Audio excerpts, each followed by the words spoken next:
Hello all, welcome. In this video, we will prepositions part 5 தான் என்ன அப்படிங்கறத பார்க்க போறோம்.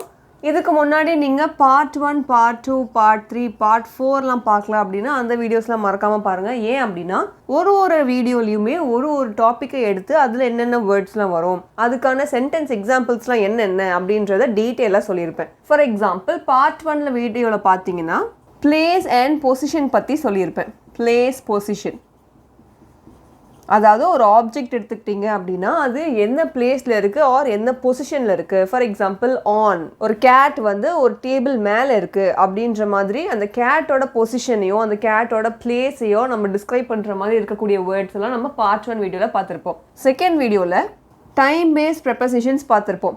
ஏதோ ஒரு விஷயம் நடந்திருக்கும், அது எப்போ நடந்தது அப்படின்றத பற்றி பேசுறதுக்கு நம்ம இந்த டைம் பேஸ்ட் ப்ரெப்பசிஷன்ஸ்லாம் என்னென்னன்றதை பார்த்துருப்போம். தேர்ட் வீடியோவில் மூமெண்ட் பேஸ்ட் ப்ரெப்பசிஷன்ஸ்லாம் என்னென்ன, ஏதோ ஒரு விஷயம் from one point to other point move ஆகுது அப்படின்னா அது என்ன மாதிரி ப்ரெப்பசிஷன் பேஸ்ட் இருக்கும், அதுக்கான வேர்ட்ஸ்லாம் எப்படி இருக்கும் அப்படின்ற மாதிரி இருக்கிறதுலாம் நம்ம பார்ட் 3 வீடியோவில் பார்த்துருப்போம்.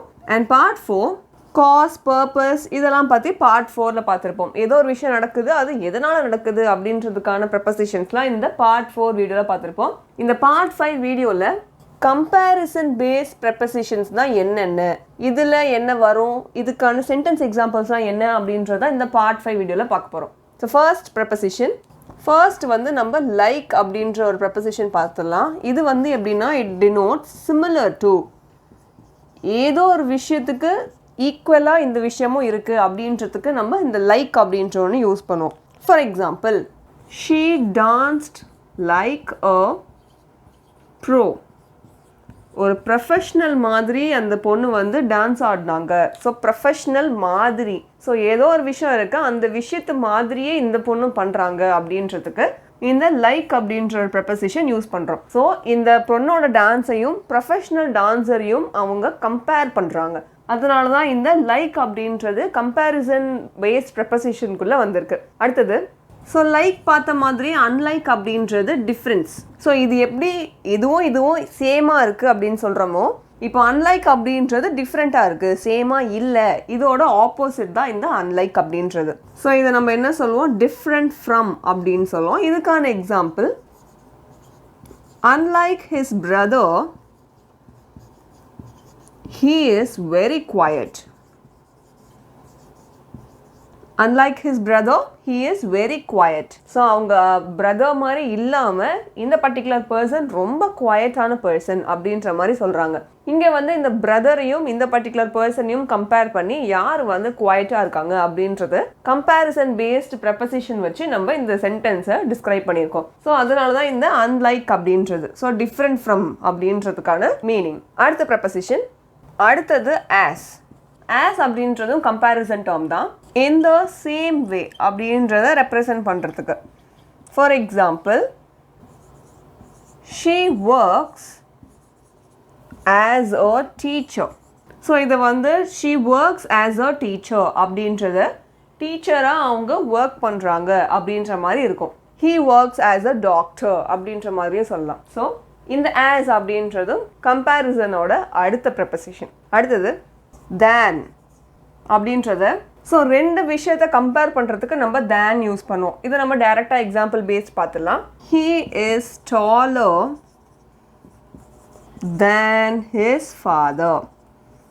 ஸோ அவங்க அப்பாவை விட இந்த பர்டிகுலர் பர்சன் வந்து டாலாக இருக்காங்க. ஸோ ஹைட்டை கம்பேர் பண்ணுறாங்க, ஃபாதரோட ஹைட்டையும் அவங்களோட சன்னோட ஹைட்டையும், ஃபாதரோட ஹைட்டையும் இந்த பர்டிகுலர் பர்சனோட ஹைட்டையும். ஸோ இவங்க வந்து ரொம்ப டாலாக இருக்காங்க அவங்க அப்பாவை கம்பேர் பண்ணும்போது. So he is taller than his father. So இதுதான் comparison term.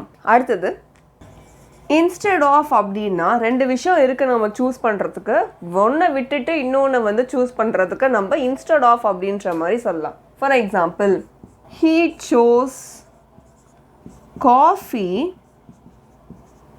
instead of tea. So டீயை சூஸ் பண்ணுறதுக்கு பதிலாக அவங்க காஃபியை சூஸ் பண்ணிட்டாங்க அப்படின்ற மாதிரி சொல்லலாம். So he chose coffee instead of tea, டீக்கு பதிலாக காஃபி செலக்ட் பண்ணிட்டாங்க அப்படின்ற மாதிரி. ஸோ இந்த இன்ஸ்டெட் ஆஃப் அப்படின்றது எந்த ரெண்டு விஷயத்தில் எதை விஷயம் சூஸ் பண்ணாங்க அப்படின்றத ஒன்று விட்டுட்டு இன்னொன்று வந்து என்ன சூஸ் பண்ணாங்க அப்படின்றத சொல்கிறதுக்கு இந்த இன்ஸ்டெட் ஆஃப் அப்படின்ற ஒரு ப்ரெப்பசிஷன் யூஸ் பண்ணியிருக்கோம். அடுத்தது, நெக்ஸ்ட் இந்த சிமிலர் டு அப்படின்றது என்னன்னு பார்க்கலாம். சிமிலர் டு அப்படின்னா ஒரு விஷயத்தையும் இன்னொரு விஷயத்தையும் கம்பேர் பண்ணும்போது ரெண்டும் சேமாக தான் இருக்குது, இதுக்கு இது சிமிலராக இருக்குது, இதுக்கு இது ஒன்றா இருக்குது அப்படின்ற மாதிரி சொல்கிறதுக்கு இந்த சிமிலர் டு அப்படின்ற மாதிரி யூஸ் பண்ணோம். Example, her dress is similar to mine. So N dress மாதிரியே அவங்க ட்ரெஸ் இருக்குது அப்படின்றத ரெப்ரசன்ட் பண்ணுறதுக்கு நம்ம இந்த சிமிலர் டு அப்படின்ற ப்ரெப்போசிஷன் யூஸ் பண்ணியிருக்கோம். ஸோ ஒரு விஷயத்த மாதிரியே இன்னொரு விஷயமும் இருக்குது அப்படின்றத சிமிலர் டு அப்படின்றத வச்சு நம்ம ரெப்ரசன்ட் பண்ணலாம். அடுத்தது இப்போது இன்னொரு வேர்ட் நான் எழுதுகிறேன். இந்த சிமிலர் டு மாதிரியே கம்பேர்டு டு. ஸோ இதுக்கான மீனிங் என்ன அப்படின்னு பார்த்தீங்கன்னா, it shows a similarity. It shows a similarity or it shows differences.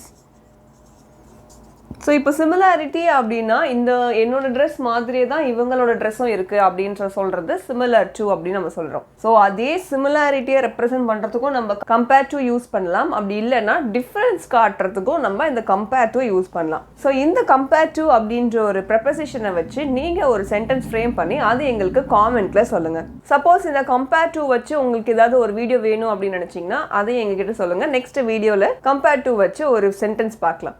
So இந்த வீடியோவில் நம்ம இந்த கம்பேரிசன் வச்சு நமக்கு என்னென்ன ப்ரெப்போசிஷன்ஸ்லாம் வரும், அதெல்லாம் எப்படி சென்டென்சஸில் யூஸ் பண்ணணும் அப்படின்ற மாதிரி நம்ம இந்த வீடியோ ஃபுல்லாக பார்த்துருப்போம். ஸோ முன்னாடி அப்லோட் பண்ண வீடியோஸ்லாம் பார்க்கல அப்படின்னா அதெல்லாம் மறக்காமல் ஸ்கிப் பண்ணாமல் பாருங்கள். அப்போ தான் அங்கங்கே ஏதாவது ஒரு பாயிண்ட் சொல்லும் போது உங்களுக்கு இந்த ப்ரெப்போசிஷனுக்கு இதுதான் வரும் அப்படின்றது தெரியும்.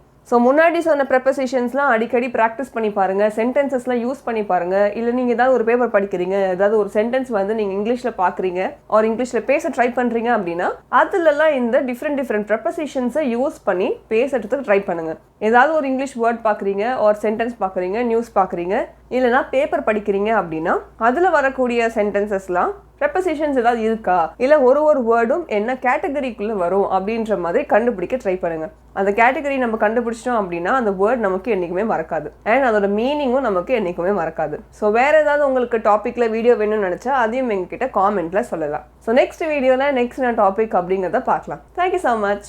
நன்றி.